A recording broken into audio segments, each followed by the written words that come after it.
Bárbara Kirsten. Quem é Bárbara Kirsten? Conta para nós, Bárbara. Então, Jaime, a Bárbara Kirsten é uma moça, quer dizer, já foi moça, né? Mas é uma senhora. O espírito de moça. É, porque o corpo pode envelhecendo, né? Mas a cabeça mas a cabeça não, né? E o espírito não envelhece, não é? Então, a Bárbara é filha lá do Cantagalo, Jaime. Nasceu em Rio do Sul? Nascida em Rio do Sul, lá no Cantagalo. Nasci no Beco José Machado de Oliveira, que leva o nome do meu avô. E me criei ainda lá no Cantagalo. Saí de lá só para casar, quando eu tinha 25 anos. Numa família de quantos irmãos? Nós somos em 7 irmãos. 7 irmãos. Eu Todos sou do aqui meio. ou foram espalhados pelo Brasil? Não, fora? todos aqui agora, depois de, né, um se aposentou, daí foi, né, para o litoral, enfim, mas somos mas todos tens uma aqui dessa família terra. grande aqui. Temos uma família grande, nós somos descendentes de suíço, minha avó Bárbara veio da Suíça. Pelo lado da mãe? Do pai. Do pai. Do pai. Ah, claro, teu sobrenome Kirsten é do marido, Do né? meu marido. E de solteiro, qual é que era? É Berli. Berli. Exatamente. Sim, europeu. Sim, meus avós vieram da Suíça. Da Suíça. E aí o meu bisavô, ele veio para fazer obras públicas, as pontes de arcos de ferrovias, né, em São Paulo, e aqui em Rio do Sul também ele participou da construção. Veja só. Exatamente. Primeira vez que eu ouço de algum parente que E aí ele isso. voltou para a Suíça e nisso a minha avó, como já tinha casado na viagem, ficou aqui, né? E aí quando ela teve meu pai, e ela faleceu no parto. Então daí o pai colocou o meu nome em homenagem, porque a minha bisavó também já era Bárbara. Já era Bárbara. Então, Bárbara terceira, aí. então. Exatamente. E essa é direto do Cantagalo agora. E os pais, o que faziam? O meu pai é aposentado da Vive Celesc. ainda? Vive ainda. Jaime, ele vai fazer 89 anos agora em agosto. Dia 30 de E a agosto. mãe? A mãe faleceu já tem 4 anos, né? Recém faleceu. Exatamente. E o que fazia o teu pai mesmo? Meu pai é eletricista da Celesc, aposentado, concursado. Meu irmão também, o Paulo Roberto. E agora também já é aposentado. Que surpresa para mim que a tua família toda de Rio do Sul estão aqui ainda. Sim. Tenho 2 agora que não estão, mas né, meus irmãos são comerciantes mas era aqui. uma família de gente humilde, né? Sim, era uma família a trabalhar simples. cedo também. Uma família simples. Meu pai e minha mãe, eles se separaram quando a gente era criança ainda, né? Isso trouxe muita dificuldade. Exatamente, porque no fim daí acabou a gente convivendo mais com a minha avó, que nos criou, e a minha irmã mais velha, Marilene. Então, ela que cuidou de nós, dos irmãos. História bonita. Sim, e ela que, né, que cuidou, que me deu estudo. Tinha que trabalhar fora, de certa Exatamente. Também, né? A minha irmã, ela trabalhou, foi cedo trabalhar. E daí ela permitia que eu estudasse, né, meus irmãos tudo trabalhando de novinho, né? Uhum. Mas ela fez questão que estudasse. Fui estudar no Instituto Maria Auxiliadora, me formei em magistério na época. Ou no normal? Você era magistério? Era no magistério. Quando eles se separaram, que idade você tinha? Eu tinha uns de 5 para 6 anos. Já não chegou a ser tão traumático, porque exatamente. Um pouco convívio ainda, né? Mas hoje a gente convive com o pai, tranquilo. E qual foi o seu primeiro emprego? O meu primeiro emprego... Primeiro trabalho, vamos dizer, que nem sempre a pessoa começou empregada, né? Não é, porque quando eu me formei... Desculpe a minha curiosidade, mas eu gosto de saber disso. Sim. Eu fui trabalhar, olha, Benjamin, eu queria trabalhar, porque eu queria ter o meu dinheiro, né? Mesmo, né? Estudando, daí eu disse assim, naquela época nós tínhamos a Fabril, né? Se eu vou trabalhar, mas meu Deus, né? Tinha para 17 anos. Criança, daí minha irmã deixou. Aí eu fui lá, fiquei só 3 meses, né? E contava as peças que vinham de malha, né? No caminhão, contava. E até hoje, quando eu vou contar os números, eu conto de 2 em 2, né? 2, 4, 6, eu aprendi a contar. Fiquei 3 meses lá, lógico, não aguentava, porque eu tinha que estudar e trabalhar. Mas, enfim, trabalhando efetivamente foi lecionando, né? Para as crianças do primário.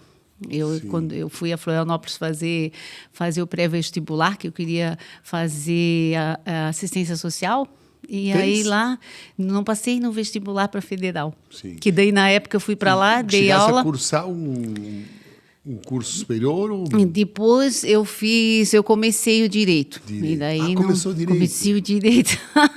mas não terminei direito. Sim, mas dá tempo de terminar ainda. Sim, dá tempo ainda para tudo, né? Minha companheira também começou, mas vai terminar também. Uma hora termina. Sim, daí depois eu vi assim que não gostava de lecionar, né? Assim, gostava das crianças, né? Amo mas as não crianças. lecionar.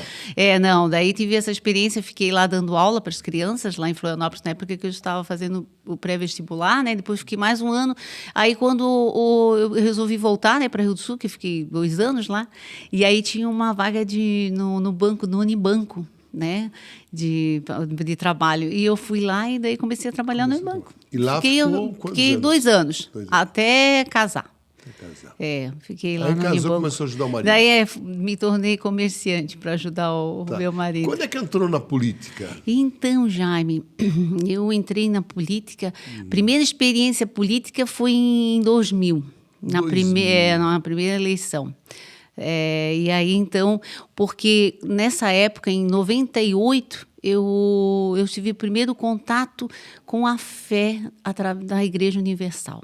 E lá, a Igreja Universal, você sabe, todo mundo conhece, tinha um trabalho social muito grande muito que forte. faz nesse Brasil, nesse mundo inteiro. Então, ali a gente faz muita ação social. E lá dentro dessas ações sociais me despertou aquele interesse assim de servir, de fazer mais pelas pessoas, mais. E aí foi me apresentado participar de um partido político na época. E aí, assim, poxa, então, daí a gente já tinha aquela consciência que nós tínhamos que ter representantes lá, justamente para a gente dar continuidade onde a gente pudesse fazer mais, né, pela comunidade. Especial. Então, foi ali que eu tive o primeiro contato com a política. E de lá para cá, a gente... Não parou mais. Daí não parou mais. Tu lembra quem foram as candidaturas em 2000? Em 2000 foi a candidatura do Jailson e do Chavinho.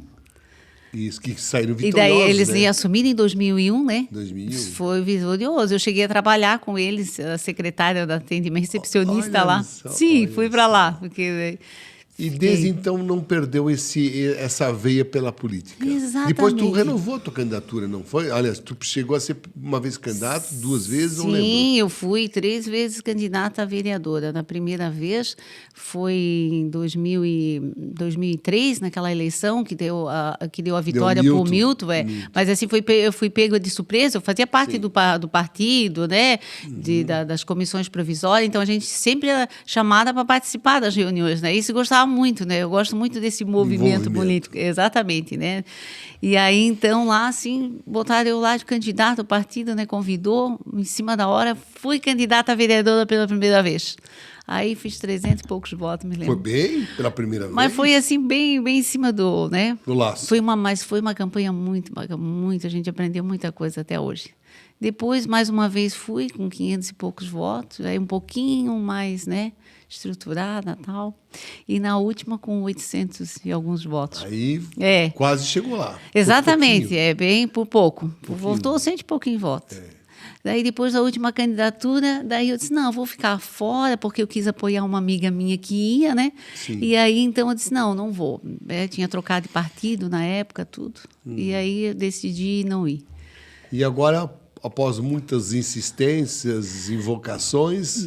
Agora... Você aceitou ser pré-candidata? Exatamente, Jaime. Aí, primeiro eu vi a sua perseverança, né? Sim. E a sua vontade de ser prefeito, né? Você já passou por várias eleições, né? Não obteve êxito, mas veio numa crescente, obtendo experiência, tudo, né? E a gente sempre acompanhando o teu trabalho, né? E aí, então, eu pensei assim, puxa, mas o Jaime, né, persevera tanto, tem essa disposição. Eu comecei a puxar isso para mim, assim, puxa, eu também tenho que, assim como o Jaime tem muito, como você tem muito para contribuir ainda pela nossa, para a nossa comunidade. Né? Exatamente, nós só queremos servir. E assim... E não nos servir, né? Queremos exatamente. Servir. Nós queremos ser um agente político, não um agente politiqueiro. Exatamente. Então, nós queremos servir essa nossa comunidade, porque nós temos ainda muito que contribuir. Sim. E você com tem essa muito tua isso. experiência, né, pela igreja e por todo o teu trabalho assistencial que você faz, você acredita que, como vereador, você vai poder fazer muito mais, né? A gente pode fazer muito mais, servir muito mais, ainda mais do lado de um governo humanitário, que tem essa sensibilidade. Esse né? olhar. Exatamente. Isso a gente sempre buscou, né, nos governos passados, que também tivesse esse olhar, esse cuidado pelas pessoas. Né? Então, assim, eu penso assim, Jaime, né, que a gente, junto com você, nesse projeto, nós vamos poder lá cuidar das mães, dos idosos, das crianças, de toda a sociedade, entendeu? Ter aquele olhar humanitário. Ir lá na ponta, atender aquele cidadão lá que está lá esquecido, abandonado. Que não pode procurar o poder público porque não recebe informação e não sabe o que pode ser feito por ele, mas o poder público vai até ele. Exatamente. Então, nós queremos ser essa ponte, porque nós queremos ser representantes dessa pessoa. Então, a gente sempre se colocou nessa disposição, assim, eu poderia muito bem, se eu fosse egoísta, pensar só em mim, eu vou ficar em casa cuidando do meu marido, trabalhando, sou corretora de imóveis, vou ficar lá, né, cuidando da minha vida. Mas poxa, a gente que é de Deus, né? Sim. Deus nos cobra também isso, né? Porque pensa só, Deus, ele deu o único filho dele para servir a humanidade, de salvar a humanidade. Então, ele fez esse gesto de doação. E Jesus, no momento, também se doou lá naquela cruz. Então, pensa, você cristão, não, eu sou cristão, ama a Deus, mas você, o segundo mandamento, o que é? Amar o teu próximo. Então, se está dentro da tua possibilidade, é o teu alcance de você poder ajudar esse próximo, que seja na política, então, vamos lá na política. A gente se coloca à disposição para servir ali e ser esse canal para ser a voz desse cidadão. Como é que teu marido vê essa tua disposição, essa tua energia para a política, além da vida profissional que tu tem, né? Exatamente, né? Mas pense bem, o cônjuge, ele ama a pessoa, né? O marido, assim como a tua esposa te ama, o meu marido me ama. Então, ele sempre quer o melhor pra gente, certo? Quer proteger. Quer nos resguardar. Exatamente. Então, essa é a preocupação sempre, assim, do meu marido, né?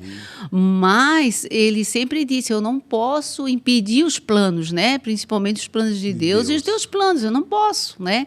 Então, sou parceiro, tá junto comigo, estamos, né, cada um dentro dos seus limites, mas estamos ali juntos. Sim, está me ajudando. Bárbara, se eu te perguntasse, existem homens de valor e homens que têm preço. Sim. Cita para mim um nome de um homem que você conheça ou que você leu na história, na política ou na igreja, um homem de valor. Um homem de valor... Não um homem de preço. Não um homem de preço, mas eu vou te falar de um homem que eu conheço muito bem, né? Que eu digo assim, que é o meu pai na fé, e é o Bispo Macedo, Jaime, que é um homem extraordinário, um grande empresário, um grande homem de Deus, que ele tem... Seu pai e o Edir Macedo. Não, eu falo o meu pai da fé. Ah, o pai da fé. O meu pai da fé. O Bispo Edir Macedo. Ele é um homem um homem de valor, um homem de honra, de caráter. E assim, graças a Deus, porque ele teve um dia também, ele sacrificou o emprego dele público, ele sacrificou a família dele para que ele pudesse construir essa obra social que ajuda tantas pessoas, que chegou até mim. Porque se ele não tivesse construído, né, a igreja, enfim, né, a gente não estaria aqui hoje, Jaime. Sou bem sincera em te dizer. Certeza. Então, assim, a gente admira. Então, que é um homem de valor, um homem que tem ajudado, contribuído com a sociedade brasileira e no mundo todo. Então, ele é, assim, um exemplo para a gente. Então, a gente também quer fazer isso, também quer ajudar. Bárbara eleita, qual é a grande bandeira que tu levantas? Assistencialismo? A gente sempre foi mais na área social, justamente, né? Uma coisa que nós, como mulheres, nós temos essa essência de mãe, e a da do própria cuidado. Igreja também, né? Exatamente. Como eu te falei, um papel de cristão, né? De olhar, de ajudar o próximo, certo? Fracos. Exatamente. Então, nós temos esse perfil social de trabalhar com as pessoas, trabalhar na essência da família, do cuidado da família, na transformação das famílias. Hoje eu sou professora educadora da Escola Bíblica Dominical, onde a gente passa esses valores cristãos para essas crianças, preparando eles para serem cidadãos responsáveis, cidadãos que tenham valores, que tenham princípios, exatamente. Então, é isso também que na política a gente pode Você acha que levar. Falta igreja nas famílias? Não é que falta igreja, falta Deus, né? Falta Deus. A gente vê você de uma geração e eu que chegava sábado, domingo, a avó, o pai levava na igreja. Tinha que ir na missa. Então, o que acontece, Jaime? Nós aprendemos que existia um Deus. Então, nós, para mentir, para roubar, para enganar, nós tínhamos medo, porque nós sabíamos que tinha um Deus que olhava, que nós tínhamos que prestar conta. Às vezes o papai e a mamãe não estavam perto, mas a gente sabia, a gente temia. Não é? Entendi. Então, nós crescemos assim com esse princípio. E o que acontece hoje, Jaime? Infelizmente, as gerações foram se afastando disso, dessas tradições religiosas, foram se afastando. Então, as crianças, os adolescentes, eles não sabem que existe um Deus, porque não foi ensinado para eles. Compreendeu? Então, a Bíblia já fala que afastado de Deus pede, porque eles não temem nada. Porque se eles não temem a Deus, como que eles vão temer o pai? E o pai e a mãe também não podem mais surrar, não podem fazer mais nada, então... Exatamente. Então, cabe assim aos pais mostrar o caminho, que existe um Deus. Claro, cada um, quando tiver a sua consciência, a maturidade, vai tomar a decisão de seguir o caminho certo ou não. Desde que tenha um Deus. Exatamente, que tenha Deus, né? O Deus criador do céu, não um Deus, mas o Deus criador dos céus e da terra, e que tu só pode chegar a ele através de Jesus, não tem outro jeito, não chega através de religião e nada. Ninguém vai ao Pai senão por mim. Foi Jesus que falou isso. Então muita gente criou muita coisa, mas ele disse: eu sou o caminho, a verdade e a vida. Não tem outro. Então é esse. Então falta passar isso para as crianças, para os adolescentes. Então, cada vez mais hoje, porque o maior índice de famílias destruídas por separações, né? Por brigas, por disputa, violência, vício, droga. Por quê? Porque falta esse temor a Deus, Jaime. É isso. Concordo com você. É isso que falta para a nossa sociedade. Então se nós na política, nós podemos ser um exemplo, entendeu? E mostrar esse caminho. Um caminho que pode ser um caminho de paz. De conversão para... De paz, de alegria, de poder ter... Desenvolvimento. Exatamente, pessoa, né? Exatamente. Então, a gente, através da política, a gente pode fazer isso. Eu já vi que se eu ficar aqui conversando contigo, nós vamos ficar a tarde inteira, né? Porque você tem assunto palpitante. Eu gosto de conversar contigo e aprendo contigo. Mas, olha, eu queria fazer uma última pergunta para você. Por certo, você participou de outras campanhas, como você já relatou.